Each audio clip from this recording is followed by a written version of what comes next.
queremos e ambicionamos e almejamos ser bons muçulmanos. O profeta Muhammad ajudou-nos a compreender aquilo que era um bom muçulmano e as diversas revelações que existem no Alcorão e nas fontes de direito islâmico, dizendo que, para já, o profeta dizia que um bom muçulmano é aquele que trata melhor as mulheres.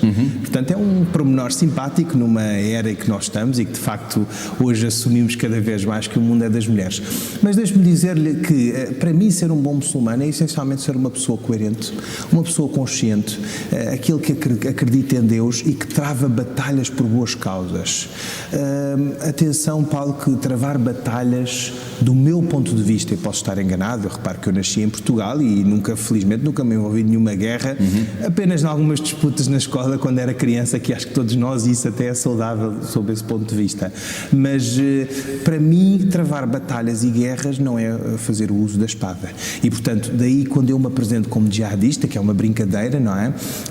É um assunto sério, não se pode brincar, mas eu acho que o sentido do humor e brincar com coisas que tendencialmente têm um estigma perante o Ocidente, e a palavra jihad inevitavelmente o tem, é uma boa forma de nós, afinal de contas, demonstrarmos às pessoas que um jihadista e a jihad não mais é do que uma batalha que nós fazemos todos os dias. O Paulo, quando se levanta todos os dias para fazer as suas entrevistas, um estudante que vai para a universidade na perspectiva de procurar o conhecimento, o ilm, que é indispensável a qualquer religião e designadamente ao Islão, para quê? Para ser melhor na sua profissão, para ser melhor todos os dias, para satisfazer os seus pacientes. No fundo é isto que todos nós queremos numa mescla de uma certa humanidade, digamos assim, a que todos nós não somos indiferentes. Muito bem, já iremos voltar a este tema, mas há uma questão que eu penso que poderá ser importante e podemos pegá-la já aqui. Como então explicar, de alguma maneira, até a propósito do tema jihadista, a intolerância entre religiões? Olha, as religiões, há uns dias atrás eu falava com um senhor que era um agente imobiliário, portanto não era um entendido na matéria, e eu gosto muito de falar com pessoas da sociedade civil. Eu acho que é aí que assenta aquilo que é a percepção, os estigmas, os estereótipos da nossa sociedade, porque, repara, os dirigentes religiosos, o imã da Mesquita Central, o seu cardeal patriarca, todos os dirigentes não são só entendidos da matéria, como é difícil ouvirmos expressões da boca deles de que realmente sejam geradoras de polémica, não é? E, portanto, falava com um senhor que me dizia o seguinte: as religiões, olha, eu não acredito em religiões e não acredito em Deus porque as religiões são responsáveis das grandes guerras. E eu acrescentava algo, eu dizia, meu caro amigo, não são só as religiões, futebol e política são temas difíceis. E, portanto, nós primeiro temos de assumir isto, temos de assumir que as religiões estão de tal forma intrinsecamente ligadas àquilo que nós somos enquanto seres humanos e à criação da história da humanidade, que elas são realmente muito importantes. E porquê que são importantes, Paulo? Mais até do que o futebol, enfim, os amantes de futebol que me perdoem, por uma razão, porque nós acreditamos, e hoje pode-se dizer eufemisticamente que não há inferno, mas nós muçulmanos, nós crentes em Deus, especialmente os de matriz abraâmica ou monoteísta, acreditam que quando o mundo terminar, uns vão para o céu e outros vão para o inferno. E, portanto, parecendo que não, isto acaba por ser muito violento, mas extremamente importante para a nossa definição enquanto seres humanos. E então, lá está, como em tudo, há pessoas que acabam por se extremar e acabam por levar as suas convicções demasiado à letra e batalhar por elas de forma a atropelar aquilo que são os interesses e sacrificando os direitos do próximo. E isso sim é inadmissível. Portanto, resumindo e dando uma resposta em concreto à sua pergunta, eu acho que as religiões sempre foram motivo de disputas, de quesílias, e sempre foram motivo de agregação e de criação de um propósito comum. Nós na rádio costumamos dizer que aquilo que nos une é superior àquilo que nos diverge, e portanto eu estou plenamente convicto que nós temos muito mais que nos une, essa compaixão, essa humanidade, essa bondade, esses valores. As religiões devem e servem, do meu ponto de vista, muito mais como propósito de agregação de valores e de interesses do que de dispersão entre os seres. Falar de religião, como é o vosso caso nesse programa notável da Antena 1, é serviço público. Eu diria que sim, repare, existe já um serviço público, que é a Antena, que é feito, que é fé dos homens, não é? E que cumpre, digamos assim, com as disposições legais de cada uma das fés e das comunidades presentes em Portugal. Felizmente nós temos um bom clima do exercício da liberdade religiosa em Portugal e, portanto, cumpre esse propósito. O nosso programa é um bocadinho mais do que isso, não só ele cumpre com o ensejo e com a nossa aspiração e de certa forma, inspiração de mostrar aos outros o que é a religião, mas de uma forma pouco pretenciosa. Porque, repare, todos nós estamos despidos, se quiser, dos nossos papéis institucionais, das nossas vestes institucionais, para falarmos como o católico Pedro Gil, o Khalid ou o Isaac, portanto, muçulmanos e judeus comuns, digamos assim. E isso parecendo que não é importante, independentemente da esfera de influência, da relação que nós temos com as nossas comunidades. O nosso objetivo naquele programa é que as pessoas percebam qual é a rotina do muçulmano. Eu costumo dizer na brincadeira, será que as pessoas perguntam-me como é que o muçulmano passa férias, como se de um bicho raro se tratasse, não é? E eu digo, olha, eu vou à esplanada com o Pedro Gil e com o Isaac, eles podem beber as imperiais e eu como os termossos, não é? Portanto, quer dizer, é isto que as pessoas querem. Eu tenho a percepção de que as pessoas estão cansadas de grandes cátedras. E se quiserem aulas, vão para a universidade, vão para a escola, enfim, podem vir aqui à mesquita também aprender aulas de árabe, ou até de português, porque nós também as damos.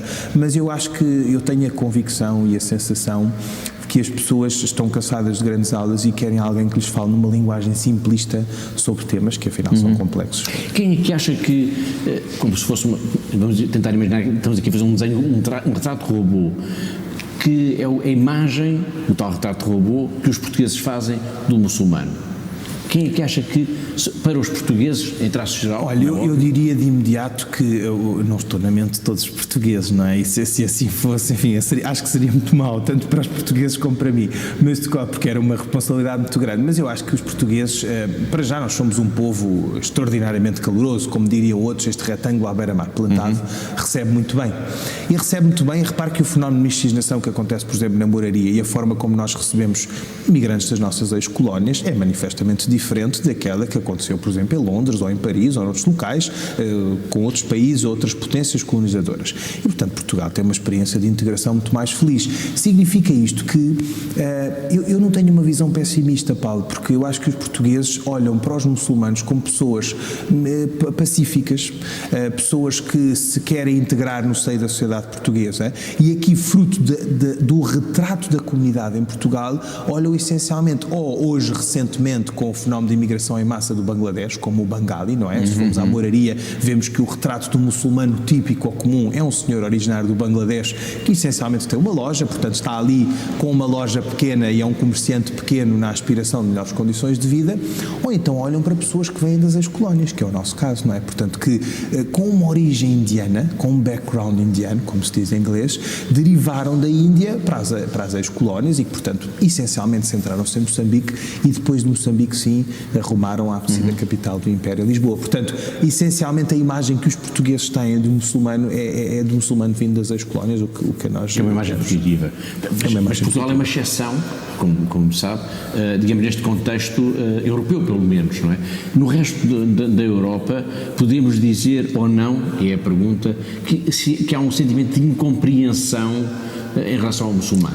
Existe, sim, senhor, e eu reparo, eu não tenho receio propriamente, para mim não há temas tabus, não é? Eu acho que é importante que nós falemos sobre eles, sobre as dificuldades e incompreensões que existem de parte a parte entre as diversas culturas, porque, Paulo, inevitavelmente, e é preciso reconhecê-lo, existe um choque. Este choque e esta tensão que pode haver entre uma matriz judaico-cristã, não é, que existe aqui no Ocidente e na Europa, e essa matriz informou as sociedades ocidentais e designadamente as sociedades dos países de Médio Oriente ou dos países onde o Islão é uma maioria. O que é facto é que Portugal é uma exceção essencialmente por isso, porque esta comunidade, a comunidade islâmica e as comunidades que se foram criando em Portugal são fruto de pessoas que vieram das ex-colónias, portanto lá está, tinham um sentimento de pertença e um vínculo à pátria manifestamente diferente de um puro imigrante. E para já vieram cá, enfim, evidentemente na aspiração de melhores condições de vida, como dizia há pouco, mas enfim, já vieram com o extrato socioeconómico, as habilitações literárias, o posicionamento destas pessoas na sociedade era um bocadinho diferenciado, digamos assim, não é? E portanto, eu diria que o caso feliz de Portugal é uma conjugação de vários fatores, mas essencialmente é uma estrada de dois sentidos. Primeiro, uma comunidade e um país de grandes costumes, não é, que recebe bem. Nós portugueses somos muito acolhedores. Todas as pessoas que eu praticamente conheço, seja árabes, seja pessoas de outros países, quando vêm a Portugal ficam maravilhadas com a nossa capacidade de recepção e, por outro lado, uma comunidade, se me permite agora a modéstia ou vaidade, uma comunidade exemplar que também dá mostras de assimilação e de inculcação desses mesmos valores ocidentais. Estávamos a falar digamos, de uma incompreensão que haverá no resto da Europa, não em Portugal, em relação à comunidade muçulmana. Falando agora mesmo de elementos, digamos assim, mais radicais, não dentro da comunidade muçulmana, também dentro da comunidade muçulmana, mas dentro de outras comunidades. Os ataques religiosos são normalmente imputáveis, os ataques terroristas de matriz religiosa, digamos, são normalmente imputáveis a pessoas, digamos, com uma conotação radical e que normalmente atingem nas zonas onde acontecem comunidades minoritárias. A questão é, porquê? Haverá alguma explicação? Porque as comunidades minoritárias são mais vulneráveis? Será essa a explicação? Olha, antes de mais, há aqui um aspecto importante que podíamos contrapor entre Portugal e os outros. Estatisticamente, há poucos muçulmanos em Portugal. Grosso modo, nós somos cerca de 50 mil e, portanto, representamos meio por cento da população portuguesa. Em segundo lugar, eu há dias dizia que eu acho que só há um caminho a percorrer, Paulo. É um caminho difícil, é um caminho sensível, é um caminho que implica um esforço enorme de parte a parte, que é o caminho da integração. Esta palavra mágica, que muitos de nós acham que é uma miragem no século XXI, é a única forma para nós conseguirmos integrar estas comunidades de imigrantes no Ocidente com algum sucesso. Porque de outra forma, o que é que acontece? Acontece, por exemplo, aquilo que nós verificamos na Baixa de Paris. A Baixa de Paris esteve reservada aos parisienses durante muitos anos, criaram-se verdadeiros guetos na semiperiferia e na periferia de Paris, e esses guetos e essas minorias é que, estando tendencialmente ostracidadas, repare que eu não estou a dizer que a culpa é dos franceses, a culpa é de ambos, a culpa é dessas minorias que não se quiseram integrar e talvez de alguns franceses que também não queriam integrá-los. E, portanto, este esforço duplo que não é feito só tem um resultado desastroso e terrível no âmbito da integração. E depois propõe, de certa forma, ou estimula a criação de pequenos guetos, lá está, na semiperiferia, dificulta a integração deles, por exemplo, nas relações laborais, e depois isto cria um ciclo vicioso inevitavelmente. Porquê? Porque as pessoas não têm trabalho. Como sabemos, o trabalho é promotor da sua autonomia e do bem-estar, não se sentem integrados no seio da sociedade portuguesa, acabam por cobiçar, desculpa a expressão, que é um pecado, não é? Em todas as religiões, aquilo que os outros têm, não é? E depois, evidentemente, que não se sentem ligados, neste caso, a França, mas a outros países, e eventualmente isso começa a criar uma certa revolta e começa a criar sentimentos negativos em relação aos países onde estão inseridos. E pode estar aí na base depois o fermento, digamos, da chamada radicalização. Inevitavelmente. Atenção que há aqui um outro aspecto que me parece importante, e é preciso não esquecê-lo, não é? E falar dele com verdade e com a real dimensão do problema. Depois também há imãs e há líderes religiosos que, de forma pouco responsável, têm um discurso muitas vezes demasiado literalista ou demasiado incendiário, se quiser, que muitas vezes também acabam por voluntária ou involuntariamente promover esse tipo de radicalismos. Não é? Isso é criminoso, esse tipo de discurso? Indiscutivelmente. Eu tenho dito várias vezes, reparem, aqui em Portugal, felizmente, nós não temos casos é nulo ou inexistente, mas se no futuro, eventualmente, isso se proporcionar, eu espero que nunca venha a acontecer, que me digam que eu sou o primeiro a denunciar. Eu serei o primeiro a denunciar a algum imã, a algum líder religioso, a alguém que eu ouça com um discurso que não é compatível com a realidade islâmica. E quando diz denunciar, é denunciar a quem? Olha, é uma boa pergunta, Paulo, porque denunciar, vamos lá ver, todas as sociedades têm mecanismos, designadamente os serviços de informação, enfim, a polícia, do modo mais local ou territorial, não é? Todas as sociedades, todas as democracias do Ocidente têm instrumentos para que estejam vigilantes, não é, a este tipo de realidades. O que eu acho que ainda não existe aqui no Ocidente e também é desejável é a criação de um grupo, digamos assim, para estudar este este tipo de fenómenos e para que consiga, de certa forma, fazer uma leitura ou um diagnóstico mais real, mais apurado, mais filtrado daquilo que são os grupos religiosos que têm uma tendência. Exatamente. Na realidade, o que nós temos vindo a fazer é sempre uma intervenção reparadora. Ou seja, acontece um atentado terrorista, vemos a maior parte dos especialistas, todos os peritos, a nós próprios, a comunidade é solicitada para estar na televisão, nos mídias. Para comentar, para tentar explicar. Mas repare, isto mas não já é tarde. Porque o atentado já ocorreu, aquela pessoa já se radicalizou, aquela pessoa já estava com a convicção errónea de que ia ganhar o céu com aquele atentado. Exatamente. E é aí que os imãs entram, e é aí que os dirigentes da comunidade, que nós felizmente temos um ascendente psicológico sobre os nossos membros, dizer, meu caro amigo, aquilo que você quer fazer, esta tendência que está a seguir, isto não é muçulmano, isto não é islâmico, você está a caminhar para uma deriva que não é islâmica, porque Deus não nos ensinou isso. O profeta Muhammad foi vítima, como Jesus, de variadíssimos ataques, de bárbaros ataques no tempo em que existia uma senda expansionista do Islão, e não foi assim que ele nos ensinou, não é? Quer dizer, evidentemente que ele travou algumas batalhas, mas batalhas justas, batalhas em nome de uma causa justa, mas não desta forma bárbara e terrorista, e matando inocentes e sacrificando vidas humanas, que afinal tem um valor indispensável. Em Portugal não há, em sua opinião, o risco de haver comunidades, núcleos, digamos assim, mais radicalizados, pelo menos em potência enquanto tal? Eu acho que não, sabe porquê, Paulo? Não é uma perspectiva otimista, atenção, nós temos que estar vigilantes e essa é a minha posição, e realistas, e o Sheikh Munir, por exemplo, que é o nosso imã aqui da Mesquita Central, faz um trabalho magnífico nisso. Há aqui dois aspectos que para nós são muito importantes. Primeiro, estar vigilantes, portanto, qualquer situação que nos mereça alguma desconfiança, digamos assim, nós sinalizamos-la de imediato. Duplamente, não só no plano das relações internas, e a comunidade fica mais atenta a estes membros, tentando trazê-los àquilo que é a nossa visão e a nossa orientação e a nossa realidade islâmica presente em Portugal, e por outro lado também, eventualmente, às entidades competentes que fazem esse trabalho. Por outro lado, há aqui um aspecto que é importante, que é o sermão, por exemplo, das sextas-feiras, todas as palestras que os imãs e que os sheikhs estão cá em Portugal estão minimamente em harmonia com aquilo que é a comunidade islâmica e na mesquita onde o meu amigo está. E isso, parecendo que não, acaba por ser uma mais-valia. Pese embora possa não existir uma autoridade central, formal, de onde emanem todos os conteúdos, na realidade todos eles vão beber inspiração ao Sheikh Munir, que acaba por ser o imã da Mesquita Central de Lisboa, que é a maior mesquita presente em Portugal. E em relação às outras mesquitas, às outras comunidades muçulmanas existentes em Portugal, está com, digamos, tem a mesma, diz a mesma coisa, ou seja, tem a certeza de alguma forma de que essa ameaça de algum radicalismo não existe? Não, era isso que lhe estava a dizer. Todos os imãs das mesquitas mais pequenas, e repare, são mesquitas como eu costumo dizer, vão beber inspiração ao Sheikh. São mesquitas, como eu costumo dizer, e espero não ser ofensivo, mesquitas de vão de escada, não é? Como também havia, se calhar num país de maioria islâmica, há igrejas ou paróquias de vão de escada. São mesquitas ou locais de culto muito pequenos, que não são vistos como mesquita. Repara, às vezes é uma garagem, é uma arrecadação, são estruturas e organizações muito incipientes que simplesmente cumprem um propósito, que é o propósito de agregar e de reunir fés, neste caso da fé islâmica, não é? E, portanto, nós estamos preocupados e nós estamos sempre atentos para que, eventualmente, os poucos que existem nessas comunidades, além distritos ou além cidades aqui em Portugal, não é? Não se radicalizem, portanto, sigam uma linha que é a linha que a comunidade quer seguir aqui em Portugal.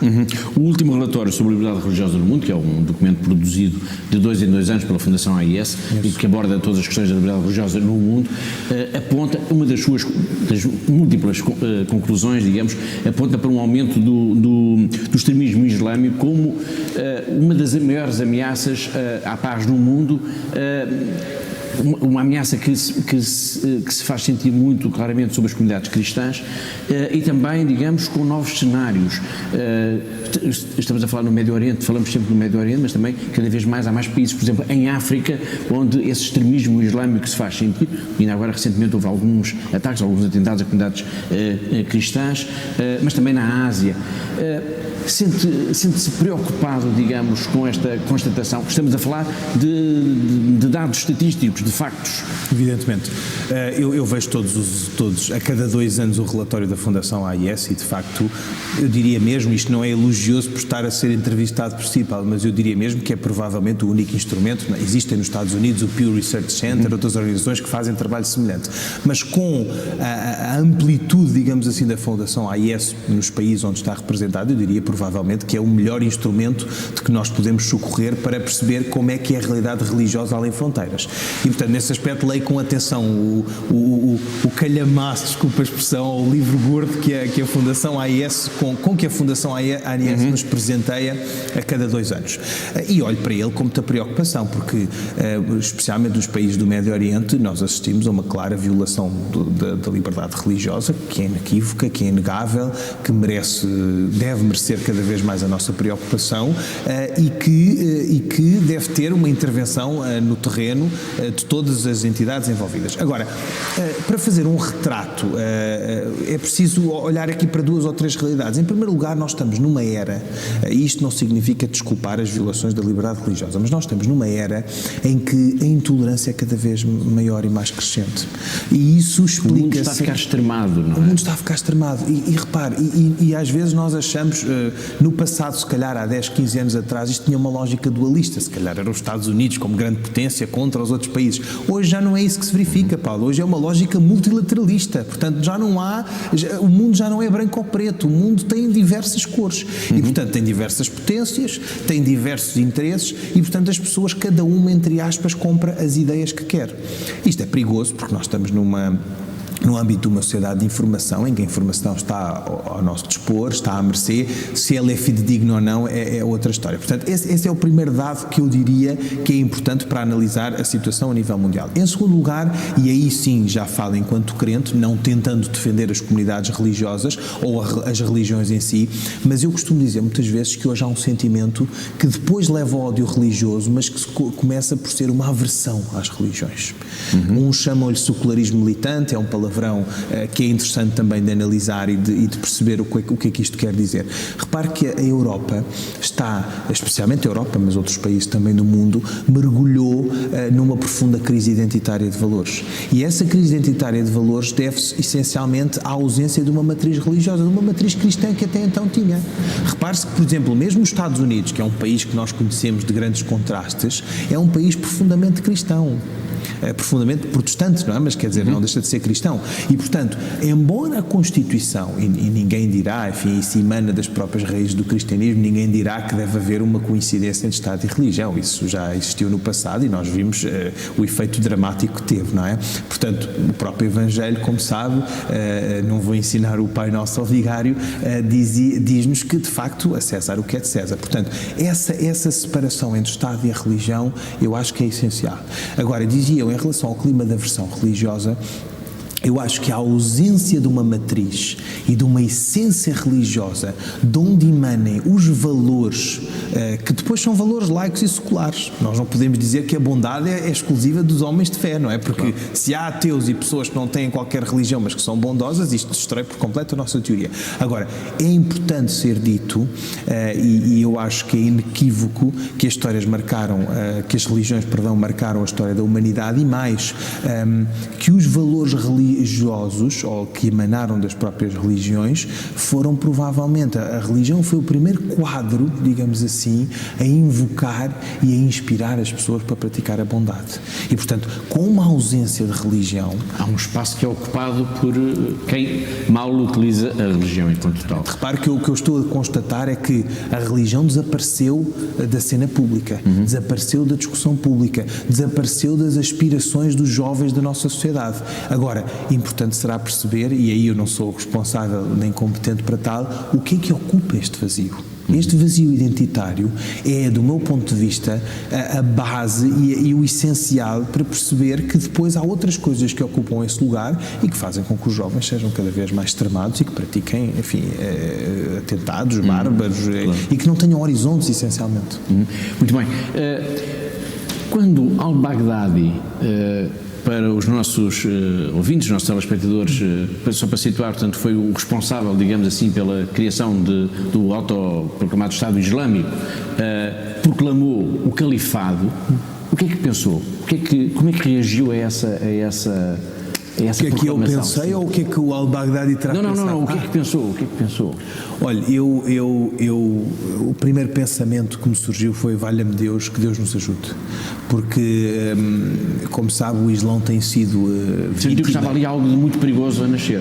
Senti que estava algo muito perigoso a nascer, senti que mais uma vez, e de acordo que infelizmente com a tendência recente, alguém se ia tentar aproveitar do nome da minha religião para praticar atentados bárbaros. E aí eu tenho não é uma solução, mas é um remédio que não é 100% eficaz, mas que de certa forma tenta menorizar este impacto desfavorável que atentados como perpetrados pelo autoproclamado Estado Islâmico têm no seio da sociedade portuguesa e na percepção que as sociedades além fronteiras têm do Islão. Em primeiro lugar, o justo não pode pagar pelo pecador.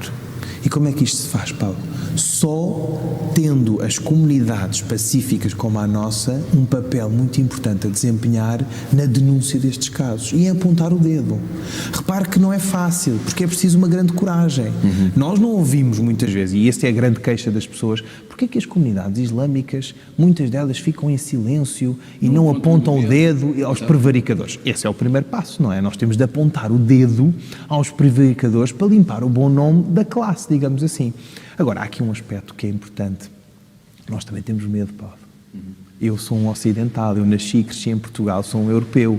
Eu tenho muito mais em comum com um francês, que infelizmente foi vítima de um ataque terrorista, de alguém que diz ser muçulmano e que o pratica em nome da minha religião, mas desculpa a expressão, eu não sou ninguém para apontar o dedo, mas de muçulmano terá pouco, porque na realidade não é isso que a minha religião ensina e não é assim que eu vejo a minha religião, mas eu dizia, eu tenho mais em comum com um francês, provavelmente, do que com pessoas que estão noutras zonas do globo e noutras geografias e que se dizem apenas meus irmãos de fé. Quando o Khalid Jamal diz que tem medo também, por exemplo, de poder sofrer, principalmente até uma represália, digamos assim. Precisamente, não só represálias, como, repare, eu viajo bastante, não é? Nós hoje já não conhecemos fronteiras, portanto eu estou aqui hoje, mas... vulnerável se hoje tomar uma posição pública noutro sítio. Claro, eu vou a Paris muitas vezes, eu vou a Londres, eu viajo além fronteiras. Repare, eu também tenho receio de estar numa qualquer baixa desses países, por isso é que o terrorismo é um problema global e que nós muçulmanos temos um papel muito importante a desempenhar nisso, porque os muçulmanos ditos moderados, não é? O Islão quase que nos vincula e nos obriga a essa moderação. Portanto, o verdadeiro Islão tem de fazer aqui um papel difícil, que é, por um lado, apontar o dedo, por um lado, condenar inequivocamente, inegavelmente, mas educar também. Essencialmente, eu acho que o caminho e a solução passa por ter um discurso pedagógico, não um discurso de ostracizar nem de separar ninguém, não um discurso de criar facções e de, essencialmente, mostrar às pessoas o que é a verdadeira visão do Islão e do muçulmano moderado, não é? E que as religiões não devem ser instrumentalizadas e usadas em prol ou em favor de coisas tão negativas, não é? Podemos dizer que a paz é um longo caminho. É um longo caminho. Repare que eu só para terminar dizia que nós anunciamos-la toda a hora. É fácil usar esse nome, não é? Os muçulmanos cumprimentam-se com assalamu alaikum, portanto significa que a paz de Deus esteja contigo. Aliás, a própria palavra Islam, que significa literalmente submissão voluntária à vontade divina, deriva do radical salam, que significa paz. E, portanto, eu fico muito triste, fico magoado e até eventualmente revoltado por achar que as pessoas olham para o Islão com uma visão completamente diferente daquela que é a versão verdadeira do Islão e eu tenho dificuldade, confesso, Paulo, em compreender como é que uma religião que tem no seu nome a palavra paz possa pregar valores de guerra. Nós estamos mesmo no fim, estamos na Mesquita Central de Lisboa e a presidência de Marcelo Rebelo de Sousa começou praticamente aqui ao lado com uma cerimónia interreligiosa. Começou bem. Começou bem, o nosso Presidente da República é conhecido por todos, é uma pessoa extraordinária, tem ótimas relações com a comunidade e fez questão de nos brindar, digamos assim, não só a nós, mas a todas as outras comunidades religiosas, com, no âmbito da tomada de posse, com uma cerimónia interreligiosa que foi feita aqui na Mesquita Central de Lisboa. Isso orgulhou-nos e envaideceu-nos bastante. Portugal tem um clima extraordinário de liberdade religiosa. Portanto, repare, nós nesta mesquita costumamos dizer, e os dirigentes da comunidade defendem, que esta mesquita deve ser uma casa aberta a todos, porque é a única forma de as pessoas desmistificarem ideias em relação ao Islão. Eu posso lhe dizer, inclusive, é que muitas vezes estamos aqui em reuniões na comunidade e estamos à porta e as pessoas olham para o edificado da Mesquita Central com alguma apreensão, não é? Porque é diferente, tem um estilo mais arabista e às vezes olham com um certo receio. E quando nós, dirigentes, os convidamos a vir cá e dizemos, olha, não quero entrar, não quero conhecer a